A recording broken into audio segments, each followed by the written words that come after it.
Hi guys! Welcome back to my channel. Dito tayo ngayon guys. Yan po yung nilalakaran ko. Papunta sa bus station.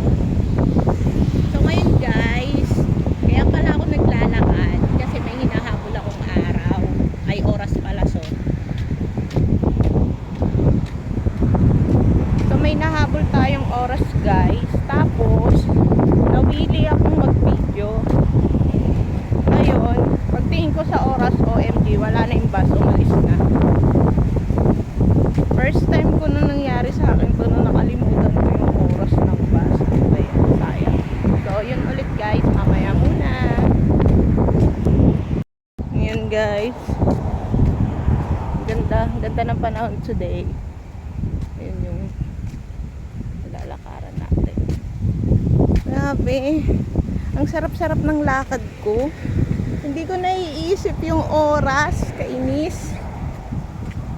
Pagtingin ko late na ako ng 2 minutes. So hindi ko na siya kayang habulin. So hindi na tayo mag-ahabol guys. Okay na yun. Pero sayang, kakainis.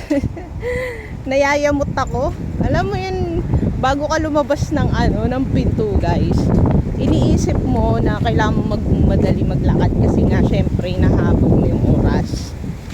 Tapos habang naglalakad ako, hindi ko alam kung ano yung sumapi sa utak ko. Ba't nawala sa isip ko na kaya pala ako naglalakad kasi yung timing. Kainis.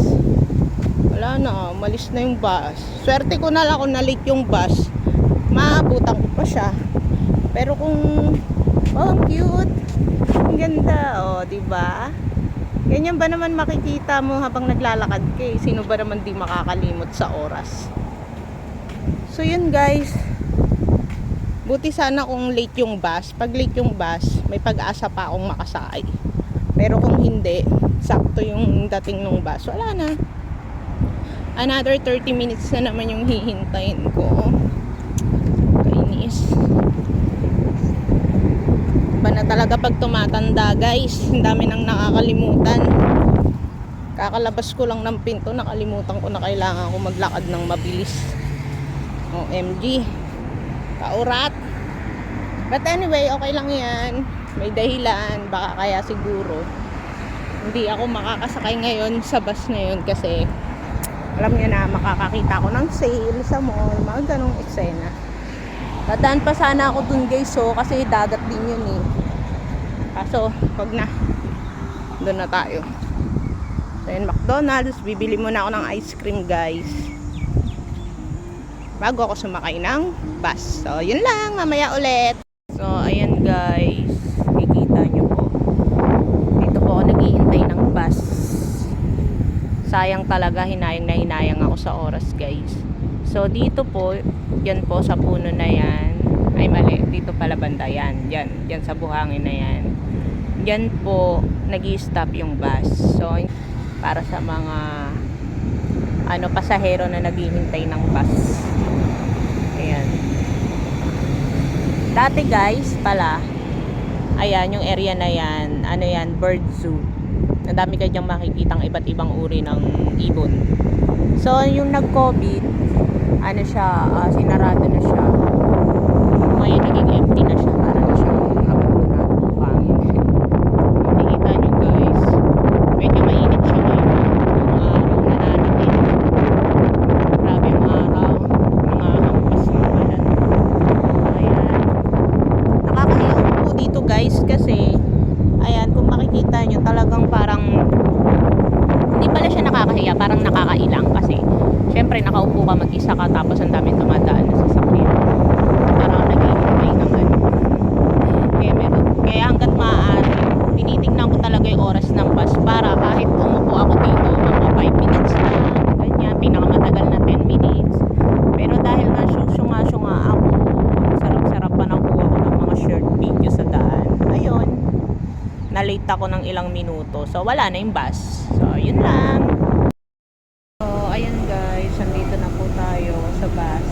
Ayan, hindi ko na po na-videohan kanina yung pagsakay ko ng bus kasi nagtatatakbo po ako.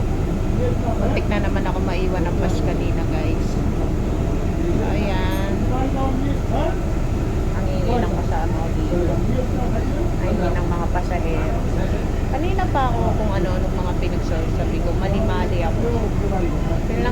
mamaya ulit. Ayan guys, nandito na po tayo sa Max. Ayan. Dito na po yung mga pinamili natin. Ay, nahulog. Nahulog pa guys. Ayan. So, kailangan natin magmadali kasi yung bus parating na. So, may mga nakita ako dito guys. Ayan.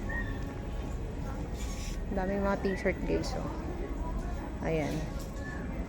2 for 3.5 OMG. Pili na tayo guys. So, mamaya na lang po muna. So, hi guys. Andito na po tayo ngayon sa Amwaj. May natumba guys na puno. Lagyan natin ng light. Ayun o. Pinatumbang puno sa sobrang lakas ng hangin. Nabunot siya guys. Bunot. Ayan.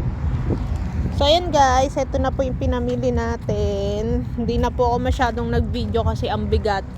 OMG. Parang 1 kilo pa lang itong binubuhat ko. Pero grabe na yung bigat para sa akin. So kailangan ko na talagang maging healthy guys. At kumain ng marami. So, ayan lang guys. Maraming salamat po sa pagsama sa akin day off. Bye-bye!